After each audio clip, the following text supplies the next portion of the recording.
Okay, everybody hear me okay? So I don't have to get out or anything? Okay. Move a little closer.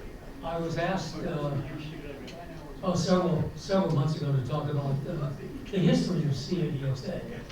How we started, what we've been doing in the past, what we're doing in the future, and I was very excited about that. I want to present a little of a personal background on how CADXA was formed. I was licensed in 8th grade in 1957, novice K7BHM. Went to high school, organized the high school radio station. What was it? It was K7RUF over at Brophy in downtown Phoenix. Now, how I got started, I was in Boy Scouts, and one of the members' dad was a ham. W7AEF, I think his call was. He brought an SD40 into the troops and said, anybody want to do this this ham radio stuff? And nobody wanted. I said, oh, I'll take it. Hooked the wire up, and I fell in love with radio. And that's how it all started for me anyway. After high school, I went to ASC, which is now NAU, it reflects that. And my sophomore year, I met 3 guys. 2 of them were hams. And if you're a ham radio operator, you almost act like a radar, okay? You can pinpoint, you can find that ham anywhere they are. I found these 3 guys, 2 of them were hams. They were setting up a FM closed circuit radio station on campus, on the ASC campus. The main station was in the Student Union building, and we had, I don't know if you know, familiar with the NAU campus, all of the sidewalks are really caves. They're heated so that the snow, which it snows 9 months out of the year up there, is all melted, okay? We fed coax had to crawl through those tunnels to the 2 dorms. And we set up and we built 2 5-watt transmitters, got them on the ARR handbook, and set them up inside the basement dorms, or the basements of the 2 dorms. We said, well, let's set a frequency. Well, everybody said, let's go to the easiest place, go down to the lowest portion on the AM dial, 550, okay? Crystals were running about $80 each for that frequency. So we said, we can't afford that. So we took a look at it and said, 1,000 kilohertz? Those would be $5 each. So the first AM station on 1,000 on the AM dial with those 2 transmitters. Let's see. And we made up the call KASC to go with the school names. This was the preliminary work, which is now the voice of Northern Arizona, KNAU. I don't know if you listen. I know that people up in Prescott probably listen to KNAU quite often. So that's how it started. And then it was on to bigger and better things. And like I say, a ham is just like a radar set. They can locate those hams. First job out of school was Motorola. How many hams are Motorola? Semiconductor Products Division. 15 or 20. And we all taught DX and did various things. And then the recession hit. Had to move the family to Chicago. Worked for Zenith. First guy I met was the purchasing and materials manager. Ham radio operator. So I got to go on a lot of trips with him to the places like Allen Bradley, because we didn't buy thousands of resistors. We bought hundreds of thousands of resistors of the same value for all the product that Zenith was making at the time. And then we couldn't take the weather, the family and I. In fact, my daughter was still fighting some of the problems with the weather. So we moved to Tucson. Got a job in Tucson. And the first guy I met there was a ham. His name was Larry. Larry Pace, N7DD, I think we all know him. Okay. And he, well, you know, I worked there a couple of years, and he said, there's a new DX club up in Phoenix, and he's been visiting them for quite a while. This was in 73 and 74. It was called the Arizona DX Club. So we went up there, we drove back and forth a couple, 3 times a year, and really enjoyed it. Well, got tired of Tucson, so we moved to Phoenix. Our last big move was in Tempe. And guess who I met at my new employer? A guy named Bud Seaman, N7CW, who was a member of the Arizona DS Club. And so I said, hey, I was a member too out of Tucson, let's go. So over the next year and a half, we moved there. And then there were a lot of people who were members of the Arizona DS Club that were old-timers. I mean, these guys were 60 and 70 and 80 years old. They worked everything, and all they wanted to do was socialize. Didn't want to talk DX to them. Hey, did you work so-and-so? Did you work so-and-so? No, let's go have a shot or something and enjoy it. So 16 of us said, this is a good club, but we need something more. So January 1st, 1975, we broke away, but not really broke away, but formed the own club, and we called it the Central Arizona DX Association. And there's our logo up there. Per the Constitution that was written January 1st, 1975, only those who were in attendance at that meeting in January 1st, 75 would be considered charter members. There were 16, there are 2 today. Mike, M7MW, is raising his hand back there, and yours truly. Very proud to have been there the 50 years that we're going to be celebrating next year.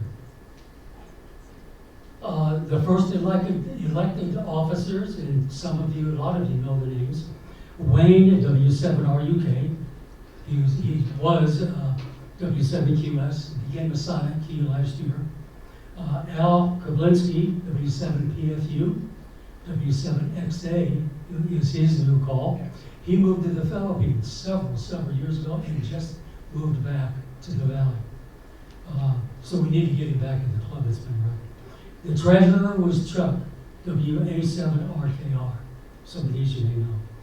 The founders were declared as Ron, N7RR, and Jared, W7CKW. The Arizona Club, or the Arizona DS Club, in 1978, found out that they could no longer enjoy each other's company, I guess, but according to Steve, K7SB, they dissolved in 1978. So that was how we really started, and a prelude to what we're going now. Now, some of the interesting items that CADXA has done over the years. We've provided high school student scholarships back in 78, 79, I'm sorry, 96, 97, and 98. We offered $500 scholarships to anyone who was a ham in high school. And it just so happens I took a look at the records. All 3 of them were either sons or daughters of members, so it makes sense. Sarah Brown, she lived up in Page. Jim McDonald Jr., N7US's son, and Jessica Brown, the same daughter in '89. And also in recognition of members who have completed continuous service, we offer 20-year certificates and 40-year certificates, saying thanks for being with us for that length of time. The last 20-year recipient was Patrick, WD7EWK, and the last 40-year was to Mike, KC7V. And we will be issuing a couple more here in the next month or so, going into 2025. Now, take a look at the logo. It's nice and circular.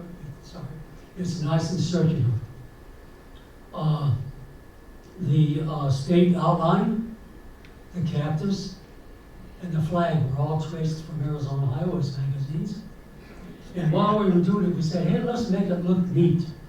Let's cut notches in the sides between the Central and the DX and see if we can make some stickers over those. And some emblems. To have those printed was 10 times the price of a regular circle. So we said, no money in the bank to do that, so we got the circle logo.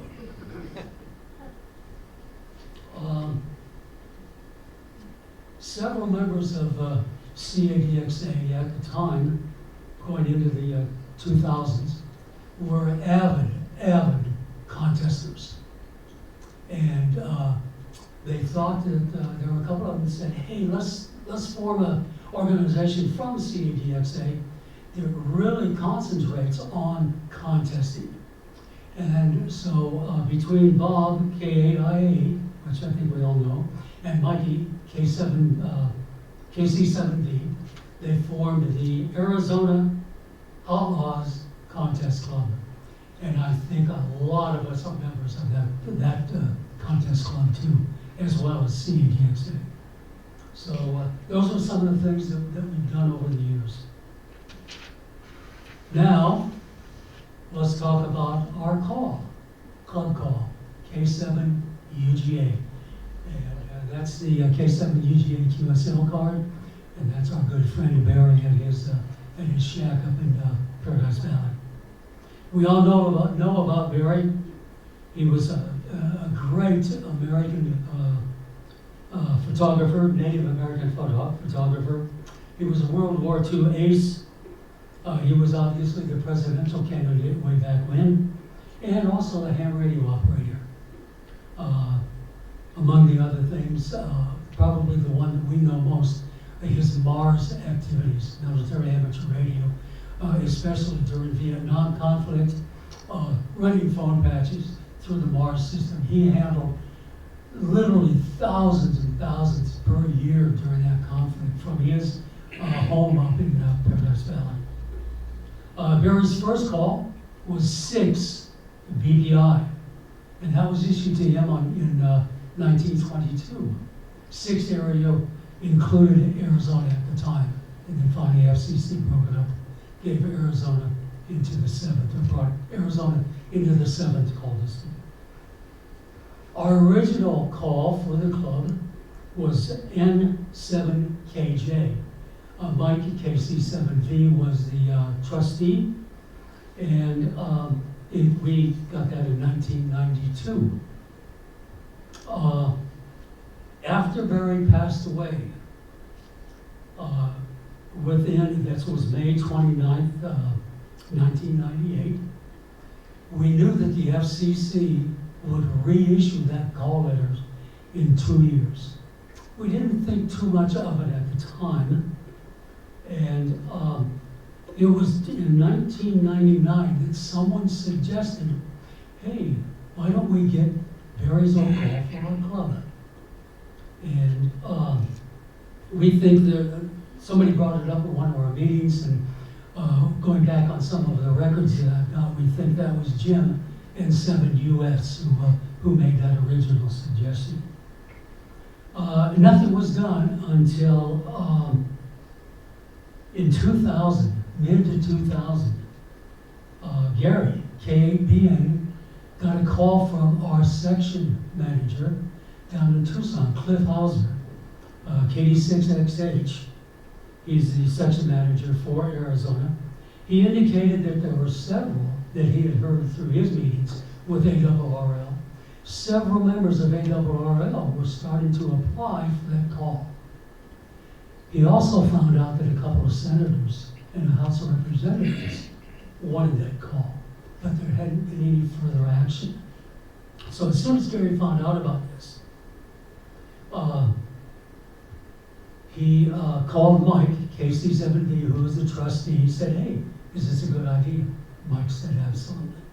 So Gary got in the process. The first thing he did was he called Millie, WY7K, who was a personal friend of Susan Goldwater, Barry's wife, and had Millie asked her if she thought it would be okay that our club, which Barry was a member of, could get our club called. She said, absolutely yes.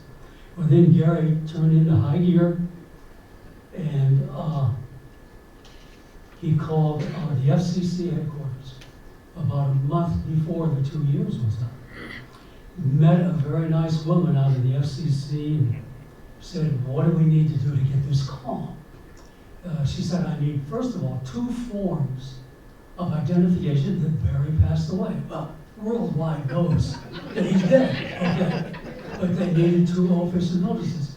So he copied the article in QST, indicated Barry had passed away, made a copy of it. And then he went down to the Arizona Republic and got a copy of the death notification, sent those to her. 3 days before the 2 years was up. The woman said, you are the first ones to apply for that call. It's yours. They waited, and so we got the call. And Gary says, and I got quoted, he said, he thinks that's the rest of the story. getting that call, it was great. Another couple of things, I know all of you know that CADXA has a 2-meter repeater, primarily for general conversation, but also passing along, hey, anybody listening, XYZ's on the air, and some of you may need it and give a frequency, what have you. That was up at Vince Thompson's K7BHM's house up in North Phoenix. And it was there for 26 years, and we were very, very fortunate to have Reinhardt at DL1UF as the curator, lived in the house for that length of time, and maintained the repeater. After Vince passed away, the house was sold, and they had to move the repeater. And it was moved down to Ray Sarah's W7ASU's QTH up until very recently. And then there were some issues with the repeaters, so Ray decided, hey, let's take it down. We were very fortunate to have concurrent members with the Superstition Radio Club in CADXA. They had room at what they called the Castle out in East Mesa. So our repeater is now out at the Castle in East Mesa.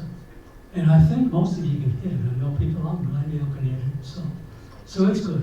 We have the repeater, we named the call. And everybody knows Vince, avid DXer, and a great surgeon. Next, we're going to be talking about our meeting places. This is a short list of where we have met over the last 50 years, starting with one of the members' houses, primarily in the East Valley. We met at downtown Phoenix restaurants and several different areas. Of course, the most recent that we really we were there over 20 years was the Para Club down in Tempe. And then finally they decided to kick us out after 22 years. We lost a gem in that meeting place. It was great. The one issue that we had that is worth mentioning was, I'm not sure, I can't see the dates, but we met at the Sands Hotel. One of the sons of the chief financial officer for the Sands Group worked there. So we had a great price for the meeting room for about 2.5, 3 years. There was only one problem: getting to and from the meeting room. It appears, because of the location, it was on East Van Buren Street in downtown Phoenix. It was a popular area for the hooker hangout. Okay, hooker hangout. So we had to walk through the lobby to get to the meeting room, and back to our cars. It was difficult sometimes.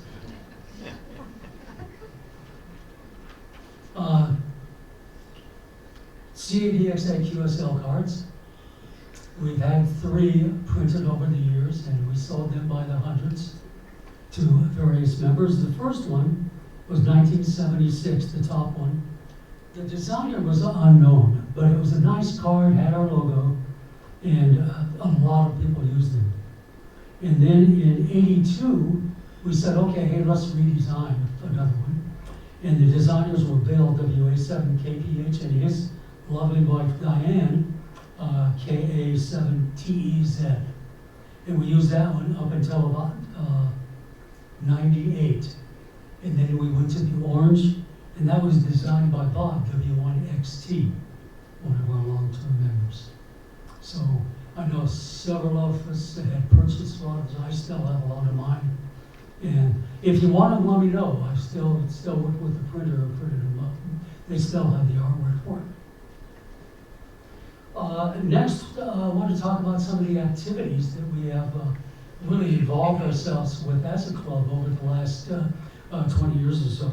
The first one was the Southwest Division Convention in 2004. ARRL approached us in early 2003 and said, hey, we would really like to use Phoenix as our next Southwest Convention, being in Southern California, Arizona, and I'm not sure how big the district was. We said, absolutely, what a great time for good publicity for CADXA. We immediately approached the Sheraton Wild Horse Pass down south of Phoenix, off of I-10. We were their first convention. I remember going through the buildings, they still had dirt on the floors and open ceilings to the air because they were just in the process of construction. So we were one of the first conventions held, or main event held down there at the Wild Horse Pass. We had over 450 people from the Southwest in attendance, had over 70 exhibitors, manufacturers who sold the information. And believe it or not, 15 of our members made CADXA more popular and more well-known by making presentations to the attendees. Then we got involved with the International DX Convention, the IDXC Visalia. Who's attended Visalia? Okay, well more than half of us. We began support in, I think it was 1994. The Southern Cal DX Club was sponsored it that year, and they said that they wouldn't mind having some help with us. So 4 of us went over, and we maintained the written large picture of the banquet seating. And there was a line probably 50 people deep saying, okay, where do you want to sit, who do you want to sit with? So we had to go through and put their names on each one of those. It's computer controlled now, but that's what we did. We did that for 3 or 4 years. And then over the last 20 years, CADXA has been deeply involved with the INDEXA, the International DX Convention. For the preceding 4 years, we provided continuous help and support on the managerial side of the conventions. And I know Lee and Ned and a few other, Larry, you've all been deeply involved with the International Convention. Again, CADXA is right next to their names. We get that publicity out. So when you say CADXA on the air, when you talk about something, oh yeah, a lot of people have heard about it. So it's been fun, good experience. We had a 25th year, 25 years ago, CADXA anniversary party. We had it down at the Bear Club. And those are the 16 people who were present that came to the meeting. And we had cake, had a nice meal, and a nice time to really, we had a lot of out-of-towners that came in.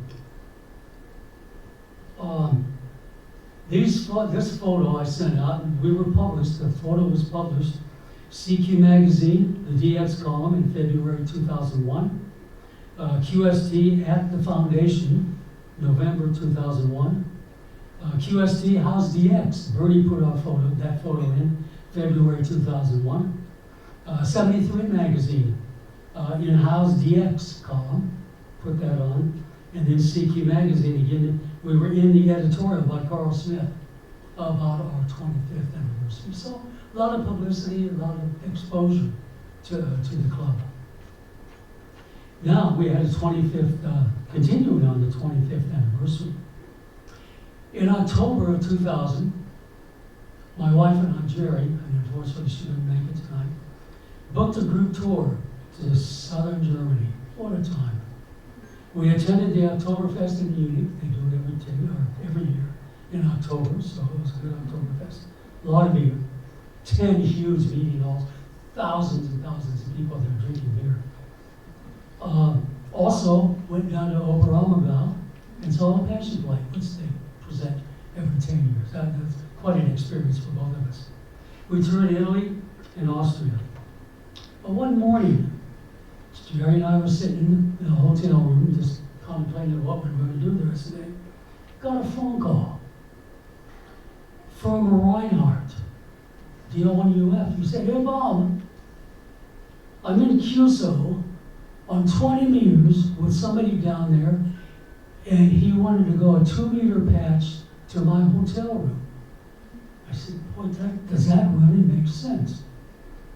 And I said, "Oh, hello, Reinhardt, how you doing? What do you do?" He said, "Oh, we're just putzing around, doing Ingrid's normal thing." 5 minutes later, I get a knock at the door. Reinhardt and Ingrid, and Ray and Cindy, Ray, W7ASU, had been on a tour of Europe, of Germany for the last 3 weeks, I think, and they finally found out where we were staying and came down there. That's the 6 of us: Reinhardt, Ingrid, myself and Jerry, and Ray and Cindy. That's what I looked like 25 years ago. I don't know if I was saying the same or not. But we had a great time, had lunch, and then the next photo were the 3 of us together enjoying our new mouse club, mouse pad, to the 25th year mouse pad. And we had gave cups to everybody, 25th year, and it was fun. Mouse pad. Oh yeah, the QSL cards. Those are the orange QSL cards we had. And my thoughts were, what a pleasant surprise, sitting there in southern Germany, and 4 people from Phoenix show up and say hello to us and have lunch. It was a great time.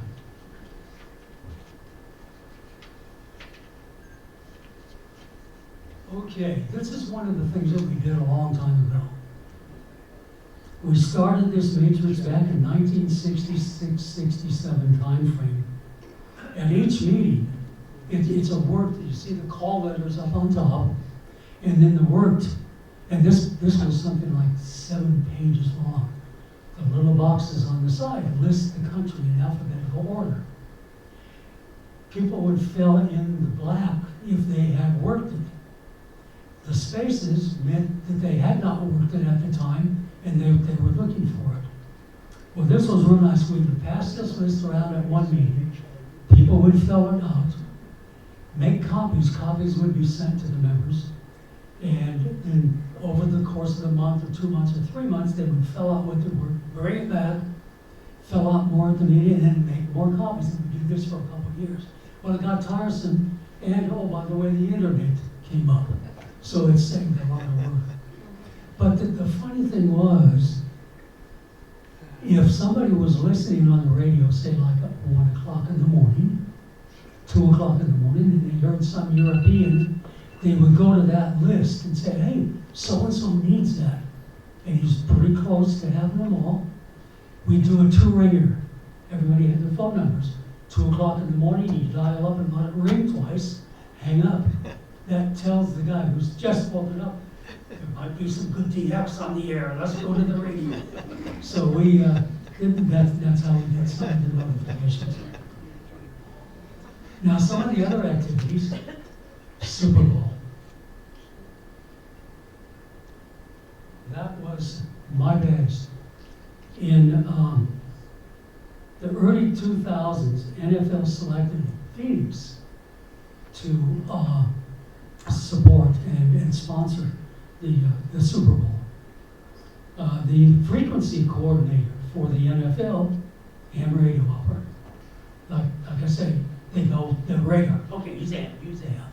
So they contacted, and I forget who they contacted here with the club, but they said, would you guys like to help at the Super Bowl checking frequencies of every microphone, every television that broadcasts through the air, verifying the frequencies that had been pre-assigned to that particular station? And we said, sure. So 23 of us went out there, and we got to these badges. It says frequency coordinator on the bottom, this our name, and a star. The star allowed us to get anywhere in the stadium, and I mean anywhere. We could get into the broadcast booths, we could get into the coaches' boxes. All we had to do was show the star down on the field. What an experience down there, walking amongst these guys that are about that big and this big, you know, and watching them play a game that I had played in high school, you know. And also, it would allow us to do the cheerleader locker rooms if we wanted to go. There was no need. But they said, if there is a need, you can be there without being thrown out physically. Now, we did that for Super Bowl 42 and Super Bowl 49. And I didn't check back to see what years they were, but it was several years ago. And then they just sponsored it last year, 2 years ago, I guess, 1 year ago. And I called the guy in California. I got his name, him. And he said, oh, we don't do that anymore. Everything is pre-assigned. And all the news stations who broadcast it are very, very cooperative, so they don't need frequency coordinate checks anymore. So we lost out on our third Super Bowl.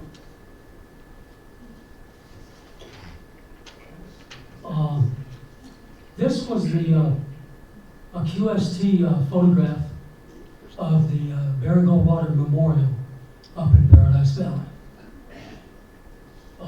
And that's, I don't know who did the statue on the right, but it's about 1.5 size. And they said Barry was watching over.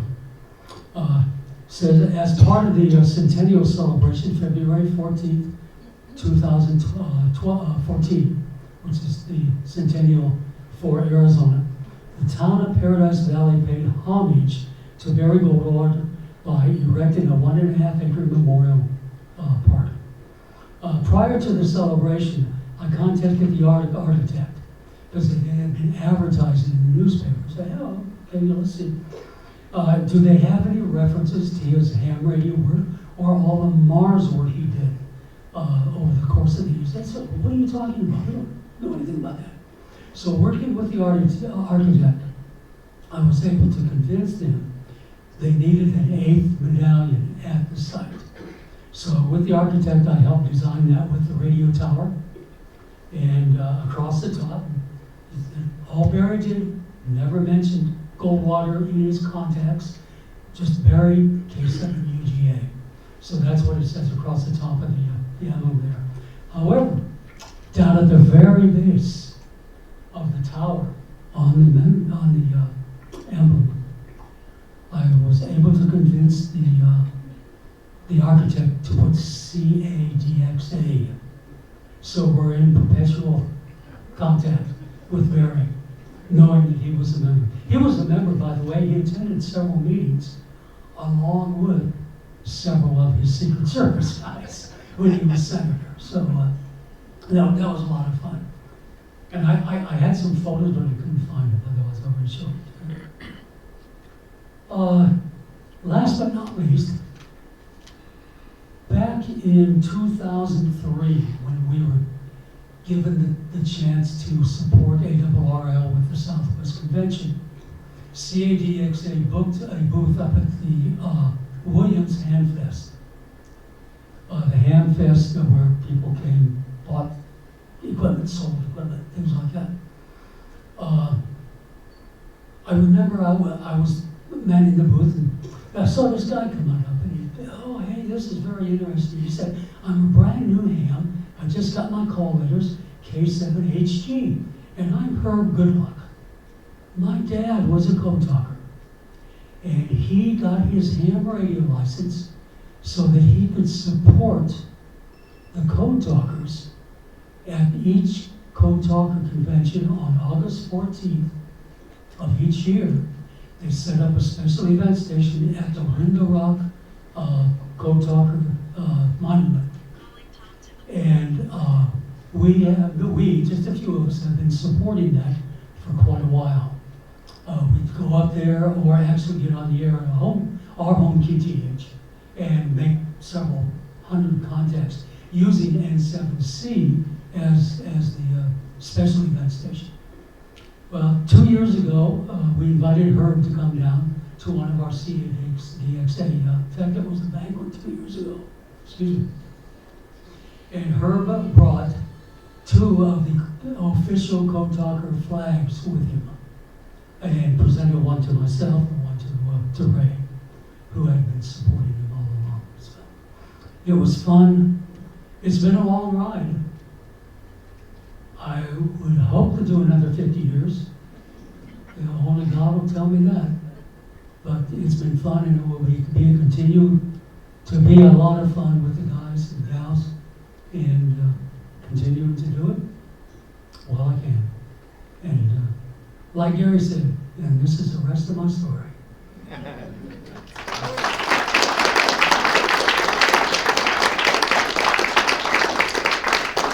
Any questions? Did I miss anything? What are the last 3 numbers on